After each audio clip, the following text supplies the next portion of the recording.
Waterloo, 1815.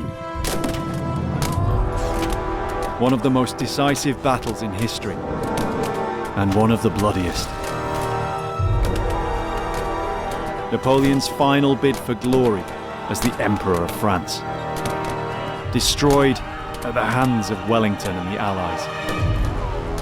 But what happened after the fighting, when the guns stopped firing and darkness fell across the battlefield? What happened to the Waterloo dead?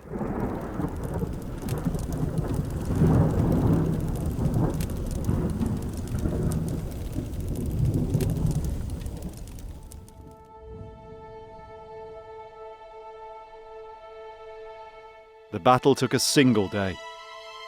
By evening on June the 18th, 1815, more than 50,000 men lay dead or wounded. French, Prussians, Dutch Belgians, Hanoverians, British. Too often the memory of the battle is blurred by its iconography. Emperors, eagles, glory. Unlike the wars of the 20th century, or of today, very few of those killed were memorialized. Usually just officers, or a few celebrated individuals. Most of the dead have never been found. No mass graves on the battlefield ever discovered. Tim Sutherland is known for his work on the medieval period, but he specializes in battlefield archaeology. And Waterloo is one of the most well-known battlefields of all. So Waterloo's possibly one of the most famous battles in European history, and it led to some extent, it led to the formulation of the Europe that we would recognise today. It was through his work researching the battlefield of Agincourt that Tim discovered the character who would spark his interest in Waterloo. The 19th century antiquarian, John George Woodford. Woodford had excavated a mass grave at Agincourt in 1818, making him perhaps the first known battlefield archaeologist. But also among his papers were records from his own experience of battle just a few years previously. Tim found that Woodford had served as a British Army officer in the Napoleonic Wars, which culminated in 1815 when Bonaparte escaped from exile on the Isle of Elba and returned to take on once more the European powers. The campaign became known as the 100 Days. The veteran French soldiers flocked back to their eagle standards, and Napoleon launched his reformed Grande Armée in a lightning bid to capture Belgium and the Low Countries. Standing in his way were the Allied British and Prussian armies. Falling back, they fought off Napoleon at Quatre Bras and Ligny before bringing their armies together to stop him once and for all. The British and Allied commander, the Duke of Wellington, chose his position defending a shallow valley astride the main road a few miles south of Brussels. Woodford, a lieutenant colonel, was a staff officer during the campaign. One of his jobs would have been to carry dispatches between his division and the commander-in-chief. Wellington's headquarters before the battle were here in the nearest town, Waterloo. I'm now walking in John George Woodford's steps yet again. Here we are at the command centre of the whole of the British Army. Wellington's sitting at his desk. Woodford walks in, hands Wellington a dispatch. "What's your reply, sir?" Wellington would have said, "I'm sorry, there's no time for a reply. The French have cut the road. You're not going to go back. You are going to join me as an aide. And not only that, but we're about to move off onto the battlefield."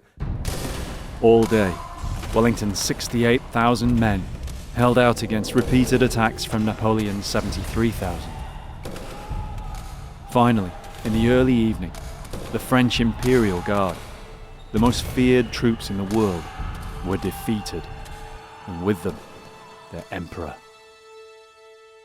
One of the first things Woodford did after the battle was write to his brother Alexander, also at Waterloo. One of the officers who commanded the defence of Hugomont, the vitally important farm and chateau where British and Allied troops held out against overwhelming odds. At the time of his death in 1879, John George Woodford was said to be the last surviving British officer from Waterloo. In 2013, the 200th anniversary of Waterloo was still 2 years away. This would be an important landmark in European history, yet little archaeological research had ever been done there. I'd heard a lot about what was happening at Waterloo, and with the anniversary coming up, I thought it's important that somebody actually acknowledges the fact that there is battlefield archaeology. The battlefield is relatively untouched. Apart from the Great Earth Monument built in the 1840s, the Lion Mound, it's still mostly open farmland, just the same as in 1815. But one famous part of the battlefield had changed over the years. In fact, it had almost crumbled away. Hugomont.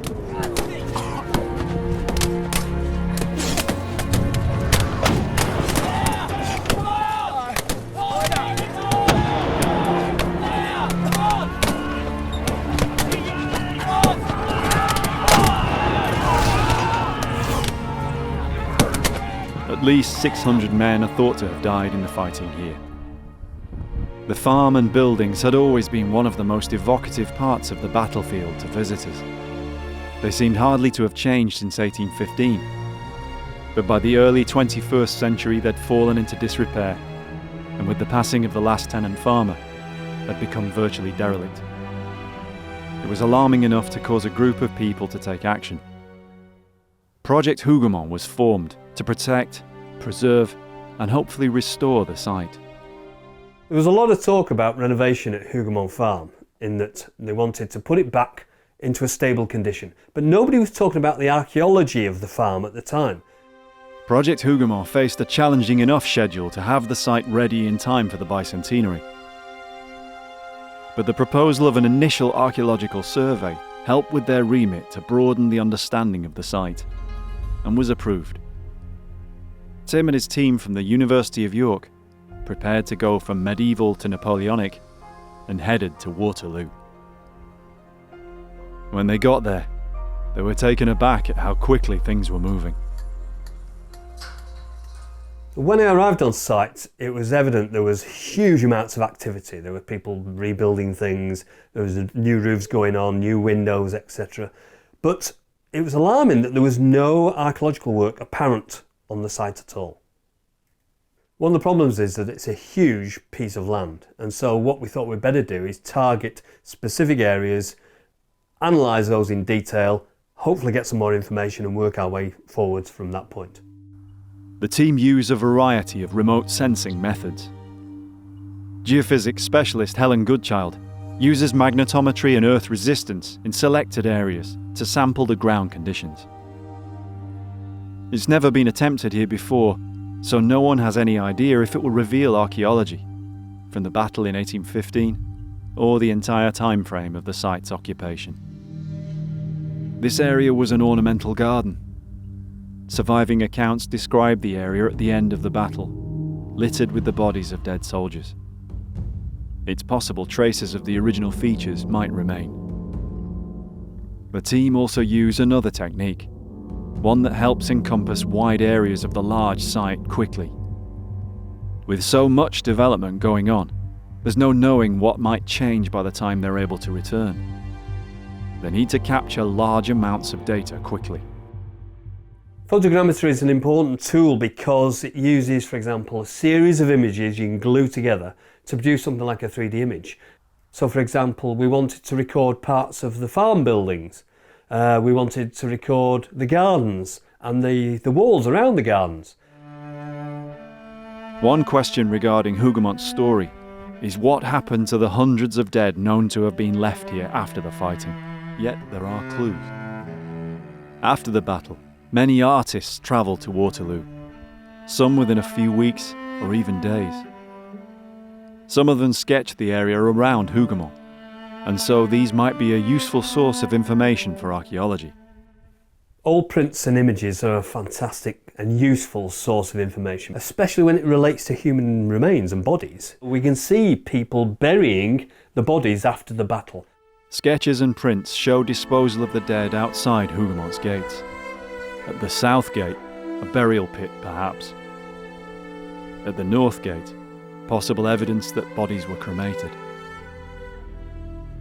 The team tried ground-penetrating radar over the south gate area in the hope of detecting traces of a pit. The problem is there's so much overburden that it's difficult for the radar to see through. But the north gate area hasn't been built over. Various prints show ashes and human remains in an area outside the gate and near the mouth of the Hollow Way, a sunken track used as a supply route to Hugomont during the battle, still just visible. What we're looking for is any trace of burning that would have taken place on site. It's really difficult to get rid of, to burn human remains completely. And so there's almost certainly going to be some evidence in the landscape somewhere of those burnt human remains. After just a day's surveying here, the MAG is showing results.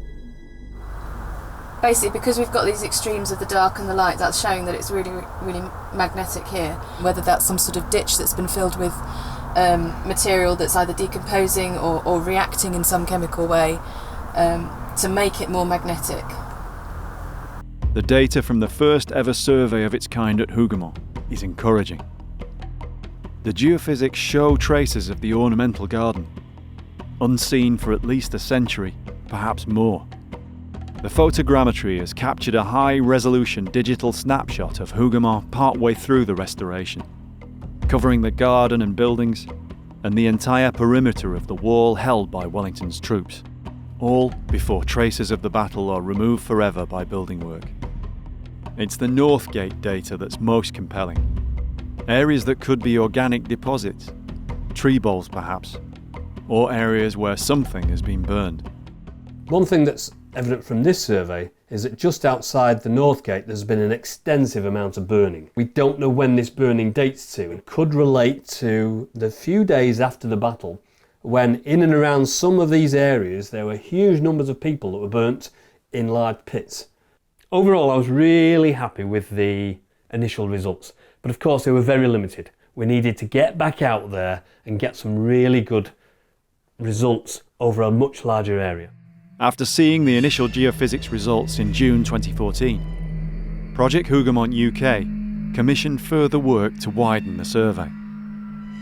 But it's winter by the time the permissions are in place, the survey team are available, and the work can go ahead. From the moment Tim arrives, he sees there have been huge changes. Spurred on by the June 2015 deadline, hardly any part of the site has escaped some form of renovation work, including some of the areas covered by the initial survey the previous spring. At least the photogrammetry captured some details before they changed. When I returned, it was slightly disappointing to be able to see extensive digging over the whole of the site. There were trenches going in for pipes, there were big holes in the ground for septic tanks and sewerage systems, and also the buildings had been rendered and painted. The survey has been carried out for Project Hugomont UK, but it's seen as a commercial venture by the Belgian authorities, and therefore permission to dig isn't granted. At the North Gate, the very site Tim wants to investigate the possible cremation area but isn't allowed to, developers aren't bound by the same restrictions as archaeologists. It's quite frustrating in that there's huge amounts of ground disturbance that's been undertaken, including very large pits that have been dug for soakaways and drains, and they don't need any permissions to disturb the ground. So they can dig what they want without recording anything, and that's the nature of building. But unfortunately, we're not allowed to come in and record this as it is, or disturb any ground. Which seems a bit strange really, because we're hopefully digging to record and preserve and protect. And all the topsoil that was here that's probably never really been disturbed in the last 200 years or so. Anything that was fought over and dropped on this ground has now been disturbed, and it's been moved around. Some of it's been put back roughly where it was, but some of it's just been moved around, and some of it, because they've actually excavated large holes and then put something back into the holes, such as the soakaways, they've got too much soil, so they have to take that soil away somewhere else. Now that soil and the material it contained is now somewhere else. Now what it contained we'll never ever know, because it's gone. Nevertheless, the team press on. The idea is to extend the survey around the grounds and buildings. To cover a wider area, they've brought new equipment to trial for the first time in the field. It's a specially built vehicle for the magnetometer array, fully non-ferrous so as not to affect the signal. But even this is heavy going after a few hours in torrential rain, just like the weather soldiers on both sides had to endure the night before the battle. Surveyor Graham Atwood's ancestor was here and survived. Yeah, I mean, it's really interesting to be doing a survey over an area where, my ancestor fought in the battle, in the reserves initially, and then in the sort of final advance. Just to see the landscapes that he'd have seen and experienced during those sort of momentous few days. Yes, it's really interesting. Dominic Bosquet and Didier Willems are two of the archaeological officers for the Waterloo area. Inside Hugomont's courtyard, Didier is recording the footprint of the destroyed chateau, revealed where the surface cobbles have been removed for levelling. In the context of Hugomont restoration, we have to follow the different excavations, and especially here in the center of the site, in fact in the place of the old main house of Hugomont. Despite the disruption caused by developers at the North Gate, Tim's not giving up. He and Dominic Bosquet look at soil samples from across the area. The samples reveal a widespread layer of burnt material. This could be from general waste disposal on the farm, but it seems likely that it's also the remnants of what went on after the battle. Burnt timbers from the chateau and buildings, and possibly the disposal of the dead. We need to go one meter I would have thought deep so. and maybe more. Despite the difficult conditions, the surveys revealed more detail about the site. Tim has been able to verify field boundaries, and from them which historic maps are accurate.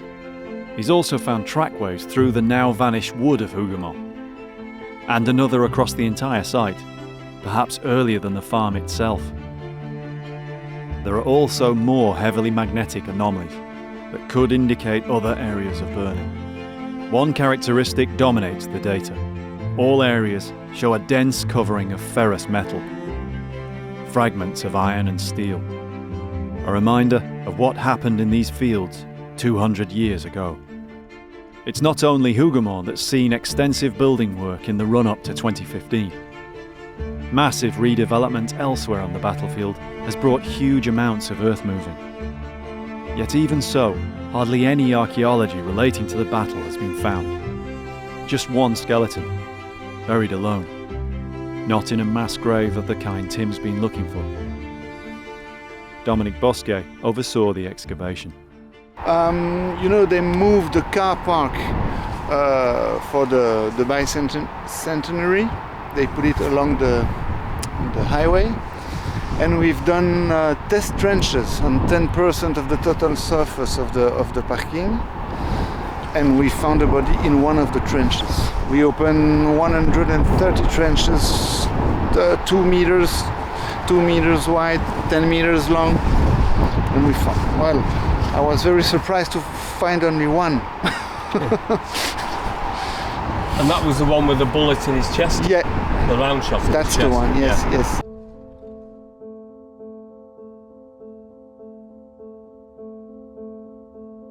The skeleton has been identified as probably that of an Allied Hanoverian soldier, probably an infantryman. As Wellington famously put it, the only thing worse than a battle lost was a battle won. And for the British and Allied victors at Waterloo, It was a new experience to find themselves still present among the carnage of their victory. At this time, a victorious army usually moved off in pursuit of its defeated enemy. Only rarely did it remain where it had fought. After Waterloo, the pursuit of the broken Grande Armée was left to the vengeful Prussians.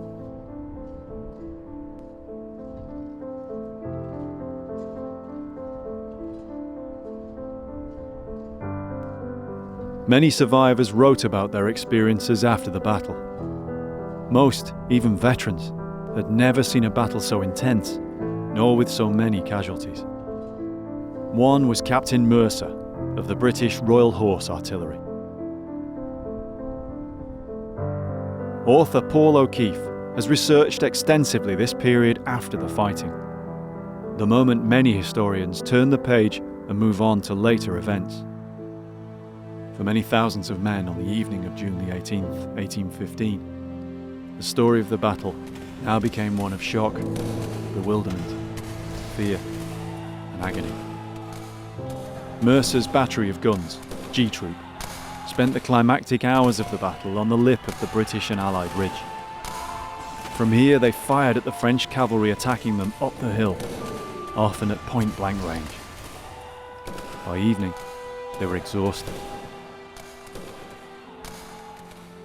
At the end of the battle, G Troop was in an appalling tangle. The guns had been recoiled, pushed forward, fired, recoiled, pushed forward, fired, until his men did not have the strength to push forward the guns again. And that was when the battle finished. And just over there, in front of Mercer's now immobilised guns, was a pile of corpses. It could be seen from Napoleon's lines on the other side of the valley. Mercer's guns had practically altered the topography of the field. At midnight, when the exhausted Mercer woke up, he looked out over a moonlit landscape of carnage. It was rendered almost perversely beautiful by the silvered moonlight. He described a landscape of slaughter, and here and there, all over the battlefield, pencils of light reflecting from the moon's beams from cap badges, cuirasses, discarded weapons. So the entire scene of slaughter in the darkness glistened and twinkled in the moonlight. And here and there he could see men struggling to bind up their wounds, occasionally trying to get up and then falling exhausted back to bleed to death. And what made the scene even more eerie was that for Mercer, it was entirely silent. His eardrums had been hammered to deafness by 10 solid hours of artillery fire. So although he could see everything, the spectacle was of total silence.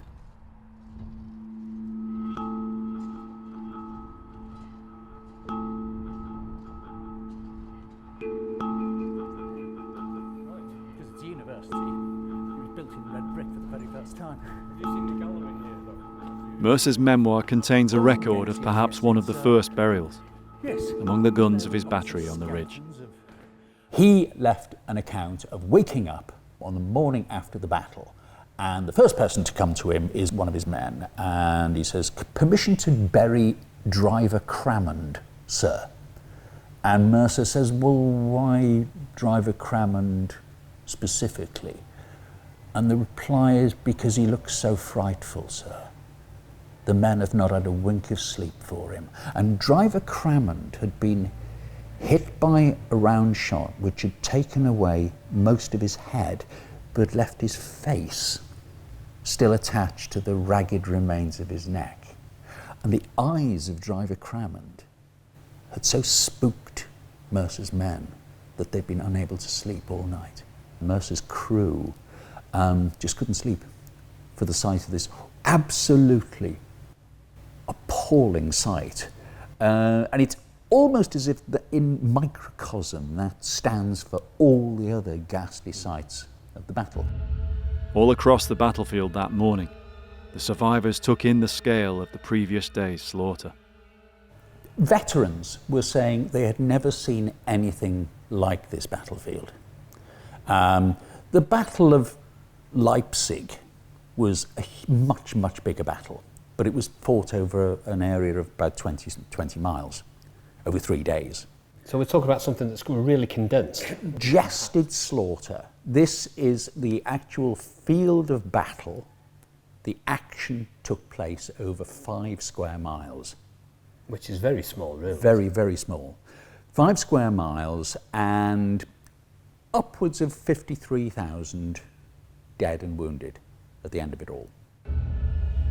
Through his work on medieval sites, Tim has identified an archaeological sequence as battlefields were steadily cleared and the dead buried. Could this model be similar to what happened in the aftermath of Waterloo? One thing we seem to have in a medieval context is that we have the battle, and then there is almost an obligation for the king or the leader of the victorious army to hold the field for at least one night, a couple of days or whatever. Presumably that's so that the arms can be picked up, their own wounded can be dealt with, and anything valuable can be removed. And then of course that army moves on and the field is left to anybody else that comes along afterwards. And then over the next few days, weeks, months, there is the sort of obligation for somebody, usually somebody religious, to come and clear the battlefield. So they put the dead either in graves or in pits and then bury them. The burials were undertaken by the peasantry who were conscripted. We have accounts of the peasantry being conscripted by Prussians at bayonet point. Right. They had to persuade them to bury the dead. It was a huge task. The human bodies could at least be moved by carts or barrows. But it wasn't just dead humans that had to be dealt with. The sheer mass of dead horses presented formidable problems. Remember, obviously, we're talking about hundreds, thousands of horses, potentially. And all this has got to go somewhere. Something's got to happen to it, because it's not there now. 7,000 horses, apparently. That's a large number. About 7,000 horses. Dead and maimed. The maimed horses, a great danger to the injured. They tried burying the horses. And if you can imagine a grave pit, you'd need a huge grave pit to bury 7,000 horses? 7,000 You need a horses. quarry, basically. Yeah, you'd need a quarry. There was no quarry. So they started burying the horses. By about day 3 or day 4, they've given up on burying the horses, so they start burning them. Similarly, they were also burying the human dead.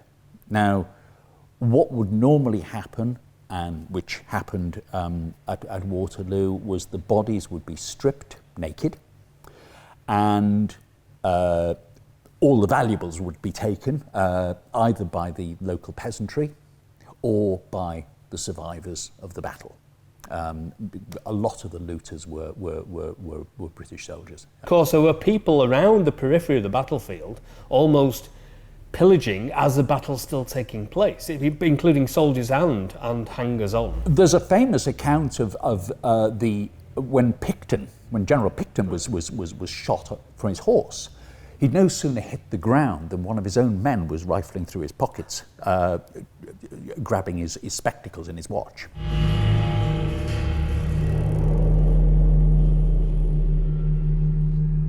The burning hot June sun brought another urgency. It was the logistics of the slaughter that created this urgency. They had to get rid of a vast number of human bodies fast before before they exploded in the heat. Within about a week, they realised they weren't burying them fast enough, so they started burning them. For some time, they'd have bonfires of horse corpses and human bonfires. Towards the end, there was no distinction. They'd just throw the human bodies onto the piles of burning horses. And archaeologically, this is what we are looking for. We are looking for evidence of all these different phases. There must be individual burials, multiple burials, and then part burials, part burning, and then just pits full of burning people and horses. Yeah. This is an industrial process of getting rid of Yes. thousands of bodies. Paul has also found accounts relating to the disposal of the dead at Hugomont, perhaps in the same areas where Tim has been surveying. So there was an account at Hugomont of a large number of French dead that were first placed in a burial pit. This burial pit was so congested and so full that it actually overflowed.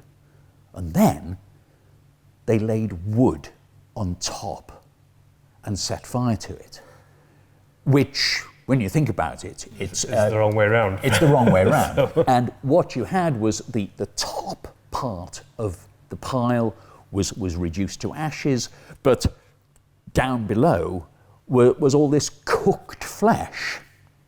It would just be like a great earth oven below And the of course, fire. it wouldn't do the job properly. No, because of course not. ideally you want to burn basically the fat of the animals and the people, and then that burns, turns it into a proper cremation. Horrific though the sights on the battlefield must have been, they didn't prevent the next phase of the aftermath. In fact, in many ways, they encouraged it.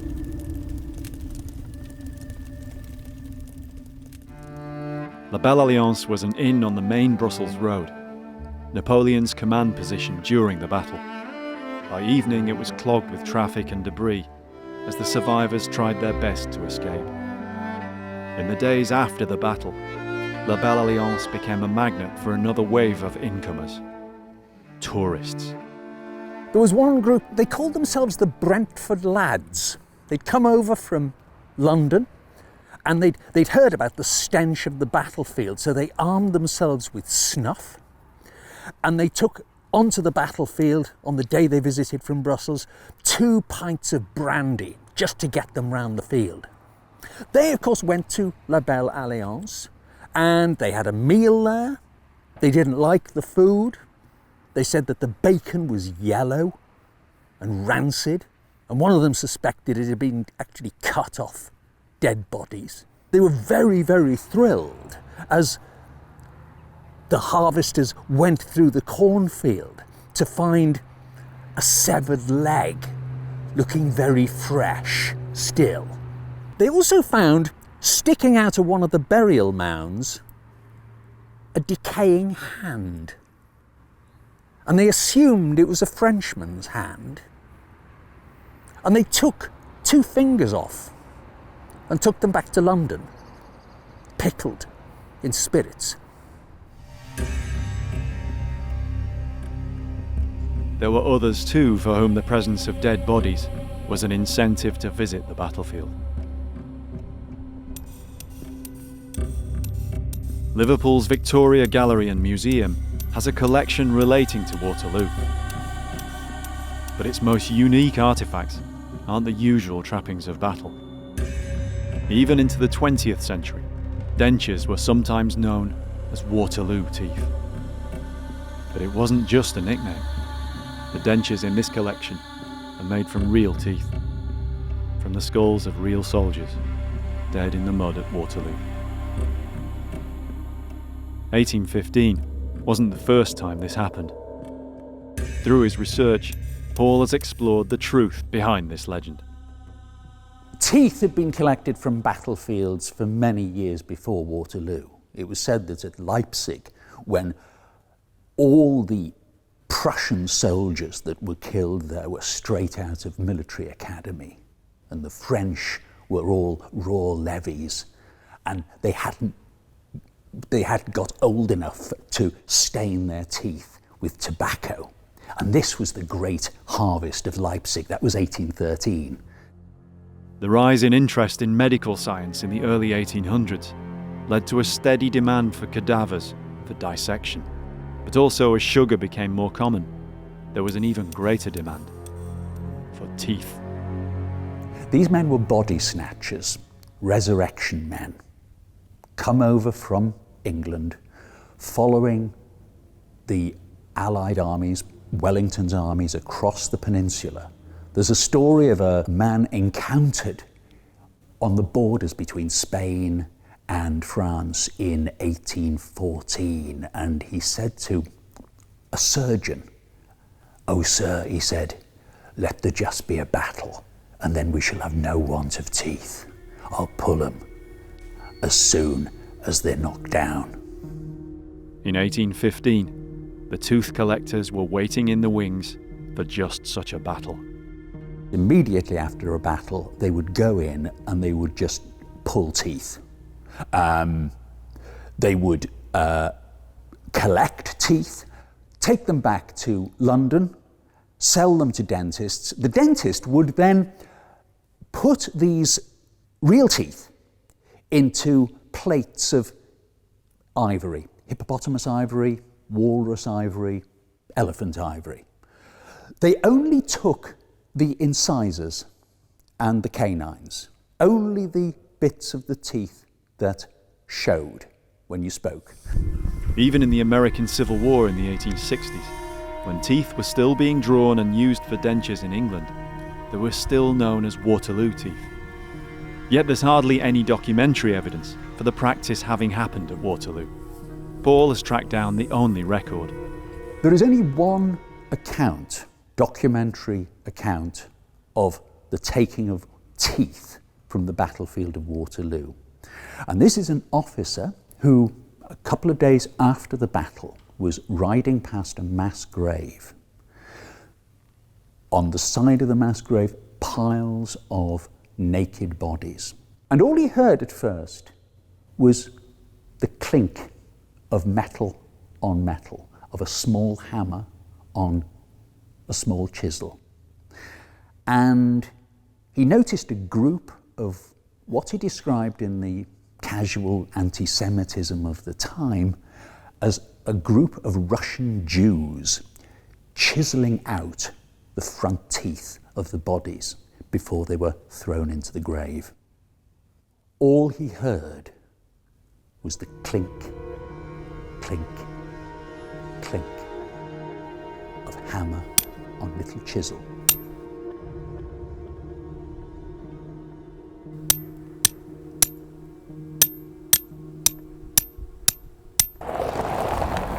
June 2015, and a lot has happened since Tim was last here. The restoration was completed in time for the 200th anniversary. Oh, Paul. Tim! Nice to see you again.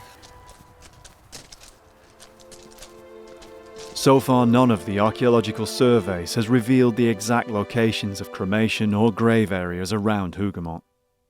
But could some of Paul's documentary research help?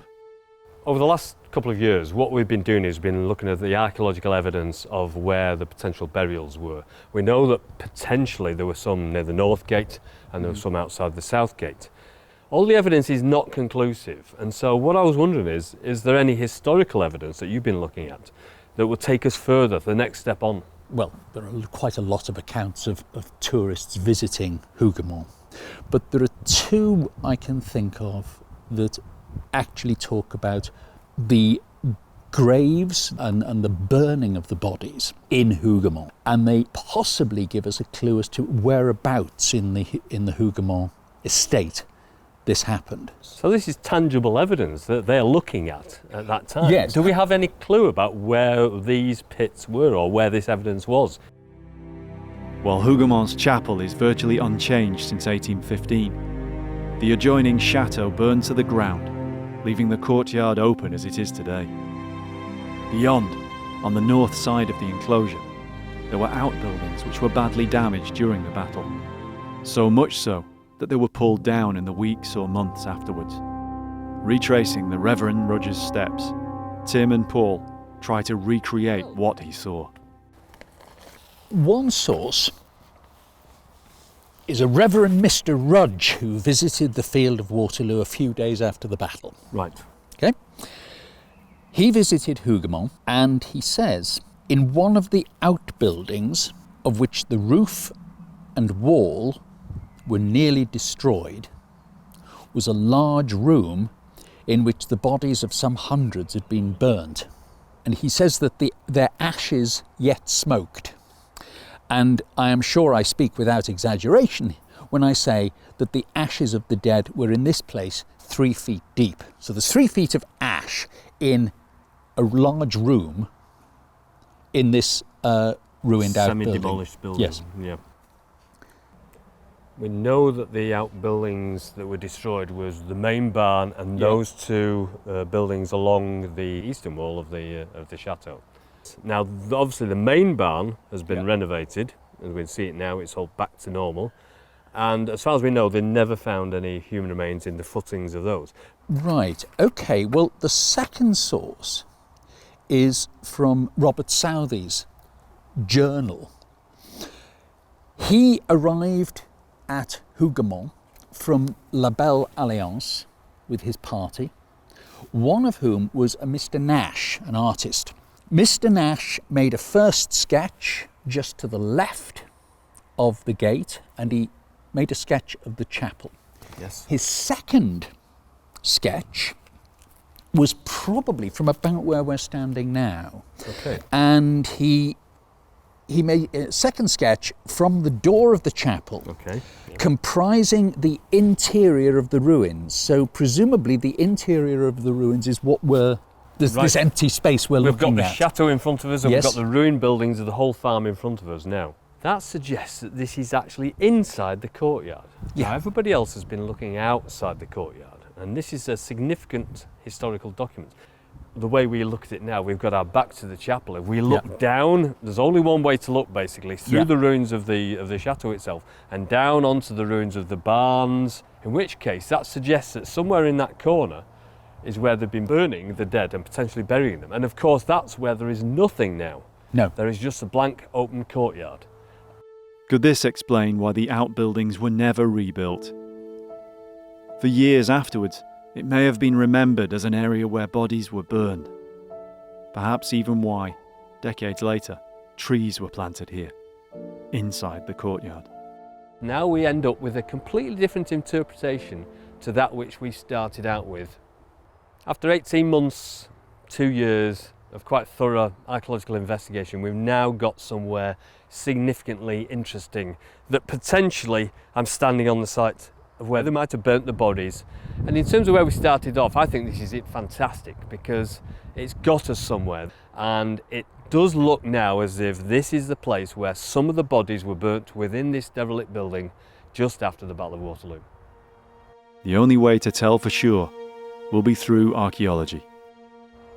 I think the interesting thing about archaeology is that you have to apply the process, and it leads you hopefully to new ground, and it might not be me that gets to dig it, which can be quite frustrating, but that's what archaeology is all about. It might not be us that does the final bit of the work. Wellington regarded the holding of Hugomont as the single most important act in winning the Battle of Waterloo. The victory brought about the end of Napoleon and almost 25 years of constant war. The remains of the men killed during this act possibly still lie within a few yards of where they died.